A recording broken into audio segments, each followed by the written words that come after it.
Hi, good evening. My name is Aman Srivastava and I welcome you all once again on my YouTube channel Commuter. So before I proceed ahead, I would like to say thank you so much for watching my content and subscribing my YouTube channel. I am back once again with some new observation, with some new updates. So this time my topic is champion collapsed. Yes, I'm talking about West Indies cricket team, the team who won 2012 and 2016 T20 International World Cup. But this time, unfortunately and astonishingly, the team could not even qualify in Super 12 league matches of the 2022 World Cup. So yes अगर हम West Indies के perspective से बात करें, West Indies cricket team के perspective से बात करें, so it was heartbreaking, disheartening. और जो उनके फैंस हैं, जो उनको हमेशा से देखना चाहते हैं ग्राउंड पे, उनके प्लेयर्स को खेलते हुए देखना चाहते हैं, उनके लिए भी एक काफ़ी डिसअपॉइंटिंग मोमेंट था जब ये पता चला कि वो बाहर हो जाएंगे, वो क्वालिफाई नहीं कर पाएंगे। इनिशियली अगर हम उनके इस वर्ल्ड कप 2022 के वर्ल्ड कप के पूरे मैचेस की बात करें, सो जो क्वालिफायर मैचेस थे उसमें 3 मैचेस उन्हें खेलने थे। जो पहला मैच था उनका वो स्कॉटलैंड के अगेंस्ट था, जिसमें वेस्ट इंडीज़ ने टॉस जीता and they decided to field first. So Scotland ने उनको 160 का टारगेट दिया था, एक अच्छी बैटिंग करी थी, एक डिफेंडेबल कॉम्पिटिटिव टारगेट दिया था। But unfortunately West Indies delivered very poor performance. जैसा कि वेस्ट इंडीज़ इतने सालों से T20 मैचेस खेलते आ रहे हैं, इंटरनेशनल लेवल पे उस स्टैंडर्ड पे खेलते आ रहे हैं, उस कीपिंग दैट इन माइंड, उस हिसाब से उनका जो परफॉर्मेंस था, मैं बोलूँगा बहुत पुअर परफॉर्मेंस था। 58 के स्कोर पे उनके 4 विकेट गिर गए, फिर 118 के स्कोर पे, 118 के स्कोर पे पूरी टीम कोलैप्स हो गई। तो पहला मैच स्कॉटलैंड से वो हार गए। स्कॉटलैंड एक इमर्जिंग टीम है, हालांकि वो खेलते आ रहे हैं काफ़ी टाइम से क्रिकेट, बट इंटरनेशनल प्लेटफॉर्म पे इतने मैचेस उन्होंने नहीं खेले हैं, इतने वर्ल्ड कप्स नहीं खेले हैं उन्होंने जितने वेस्ट इंडीज़ ने वर्ल्ड कप खेले हुए हैं। फिर अगर हम दूसरे मैच की बात करें, आयरलैंड के अगेंस्ट वेस्ट इंडीज ने टॉस जीता and they decided to bat first.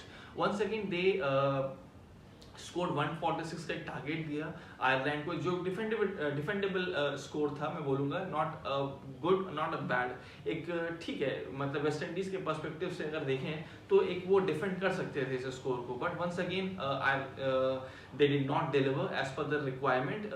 Ireland played superb inning, played outstanding cricket and उनका ओपनिंग जो पार्टनरशिप था बहुत अच्छा कर गया। उसमें ये देखने को मिला कि उनकी जो बॉलिंग थी that was equally lethargic just like there batting side. उतना परफॉर्म नहीं करे वो बॉलिंग में, वो स्पिरिट, वो एक जील दिख नहीं रहा था, वो पॉजिटिव माइंडसेट नहीं दिख रहा था। फील्डिंग में भी बहुत लेथार्जिक अप्रोच दिख रहा था, वो एक अग्रेशन, वो एक डोमिनेट करने का जो अप्रोच होता है, टेंडेंसी होती है, वो भी नहीं दिखा। तो वो भी मैच वो हार गए आयरलैंड के अगेंस्ट। थर्ड मैच जो था उनका जिम्बाब्वे अगेंस्ट, जिसमें वेस्ट इंडीज ने पहले बैटिंग करी and made a total of 160 runs का एक टारगेट दिया, जिसमें जिम्बाब्वे 122 पे कोलैप्स हो गए। सो फाइनली थर्ड मैच वो जीते अपना। तो वो उस वजह से रन रेट का जो भी डिक्लाइन था, फॉल था, उस वजह से वो क्वालिफाई नहीं कर पाए वर्ल्ड कप के लीग मैचेस के लिए। सुपर 12 में वो क्वालिफाई नहीं कर पाए। वेस्ट इंडीज़ की टीम का ये परफॉर्मेंस बहुत ही डिसअपॉइंटिंग था, एक अनएक्सपेक्टेड परफॉर्मेंस था। जिस हिसाब से वेस्ट इंडीज़ की हिस्ट्री रही, अगर हम उठाकर देखें तो ओडीआई में फर्स्ट टाइम वेस्ट इंडीज़ का डोमिनेट किया वर्ल्ड कप, 2 बार वर्ल्ड कप जीते हैं वो। उसके बाद T20 में 2012 में 2016 में back to back 2 world cup जीते, वो डोमिनेट कर रहे थे T20 मैचेस में वेस्ट इंडीज़ के प्लेयर्स। उनकी जो हिस्ट्री में प्लेयर्स उठाकर देखें, जैसे कि Chris Gayle, Dwayne Bravo, Lyndon Simmons, Marlon Samuels, Sunil Narine, Badree, ये प्लेयर्स थे जो डोमिनेट करते थे, जो जिनके सामने एक वर्ल्ड क्लास बॉलर भी स्ट्रगल करते थे। वैसा एक अप्रोच दिखा नहीं। अगर हम उस तरीके से बात करें वेस्ट इंडीज़ के पर्सपेक्टिव से, वो अप्रोच दिखा नहीं, बहुत लेथार्जिक अप्रोच था पूरे 3 मैचेस में। और because of that their coach Phil Simmons also announced his resignation right after the elimination of West Indies cricket team from this World Cup. That was equally disappointing. और उनके ही एक farmer assistant coach थे, उन्होंने एक comment statement दिया है अभी कि West Indies team was not well prepared for Australian circumstances. जिस तरीके के ऑस्ट्रेलिया के ग्राउंड्स होते हैं, बड़े ग्राउंड्स होते हैं, वहाँ पर आप सिंगल्स पे, डबल्स पे ज़्यादा रिलाई करते हैं, आप बड़े शॉट्स नहीं लगते हैं वहाँ पे। अगर हम एक एग्जाम्पल लेते हैं इसको रिलेट करने के लिए, जैसे इंडिया वर्सेस पाकिस्तान का मैच था, जब इंडिया का टॉप ऑर्डर कोलैप्स हो गया था, रोहित शर्मा, केएल राहुल आउट हो गए थे, और सूर्य कुमार यादव भी जल्दी आउट हो गए थे क्योंकि Surya Kumar Yadav again plays big shots. So Virat, the way Virat and Hardik played, it was called an intelligent cricket, sensible cricket. वो बड़े शॉट्स के लिए गए but at the same time उतना रिस्क नहीं ले रहे थे वो. They were more intent to play grounded shots, single doubles पे ज्यादा रिलाई कर रहे थे. तो वो एक अप्रोच था that was showing that Indian players were well prepared. उसी तरीके से अगर हम पाकिस्तान के भी प्लेयर्स को देखें, जिस तरीके से पाकिस्तान का एक पूरा कैंपेन था वर्ल्ड कप फाइनल तक, देखिए तो उनका भी जो टॉप ऑर्डर था वो भी कोलैप्स हो रहा था. उनका भी मिडिल ऑर्डर आता था, परफॉर्म करता था और ज्यादा सिंगल डबल्स पे रिलाई करते थे, बड़े शॉट्स कम खेलते थे. सेम एज इंग्लैंड जो वर्ल्ड कप चैंपियन हुए हैं इस बार, वो भी उनके भी जॉस बटलर, एलेक्स हिल्स हर मैच में through out they did not perform through out the tournament, although they perform in the crucial matches जिसके वजह से वो वर्ल्ड कप जीत गए. Yes, it was a good side, good news for England. But जिस तरीके से उनका गेम था, because वो एशेस भी खेलते हैं, so yeah, they are acquainted, they are familiar with Australian circumstances, but still they are well aware कि यहाँ पर हम बड़े शॉट्स नहीं खेल सकते, यहाँ पे हम छक्के ज्यादा नहीं मार सकते, यहाँ पे आपको सिंगल डबल्स लेना होता है, यहाँ पे रनिंग बिटवीन द विकेट्स आपकी स्ट्रांग होनी चाहिए, आपके अंदर स्टेमिना होना चाहिए. अगर हम पास्ट में जाकर देखें 2012 और 2016 के मैचेस में, तो 2012 में 6 इनिंग्स में वेस्ट इंडीज की टीम ने 43 छक्के मारे थे, 43 सिक्सेस मारे थे. और 2016 में वेस्ट इंडीज की टीम ने 7 मैच में 49 सिक्सेस मारे थे, जो वर्ल्ड कप चैंपियन बने वो. और अगेन 2021 जो लास्ट वर्ल्ड कप हुआ था इसके पहले, उसमें पूरे 6 इनिंग में वेस्ट इंडीज की टीम ने सिर्फ 29 सिक्सेस मारे. दैट शोज कि बिग ग्राउंड्स पे, बड़े ग्राउंड्स पे आपकी स्ट्रैटेजी अलग होती है. वहां पर आप एक स्ट्रैटेजी से नहीं जीत सकते मैच को, आपको स्ट्रैटेजी को चेंज करना होता है. And here they failed. So ये उनके जो फॉर्मर असिस्टेंट कोच थे उनका ये स्टेटमेंट था कि West Indies was not well prepared, they were not relying on singles twos.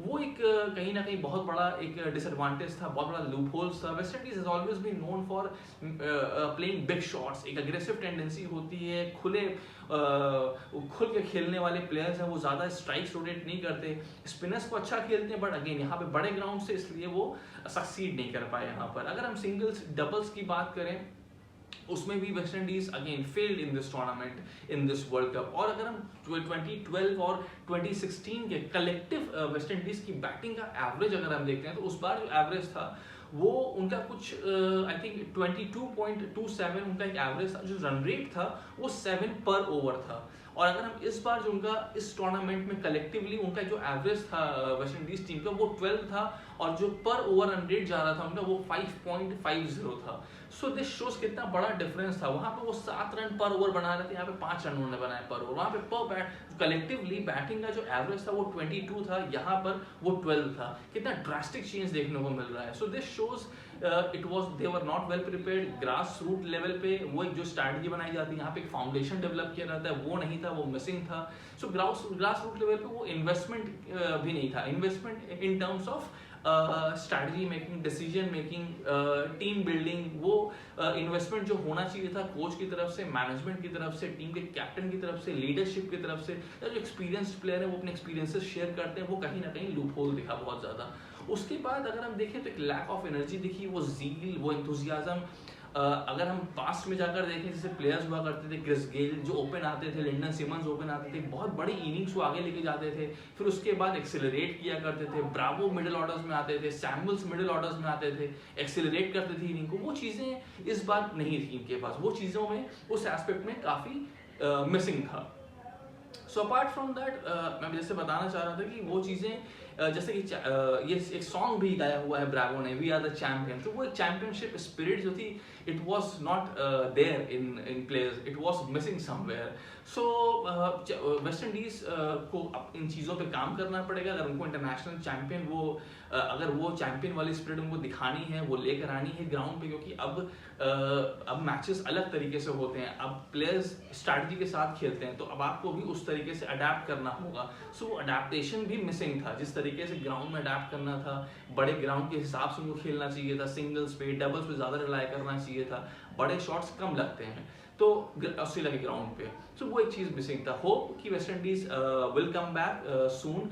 बड़े टूर्नामेंट्स में बड़े मैचेस उन्हें फिर देखने को मिलेगा जहाँ पे वो रिकवर करके आएंगे, इस लूप होल से, इस फेलियर से बहुत कुछ सीख के आएंगे और डेफिनेटली कॉम्पिटिटिव गेम खेलेंगे, कॉम्पिटिटिव स्पिरिट के साथ खेलेंगे।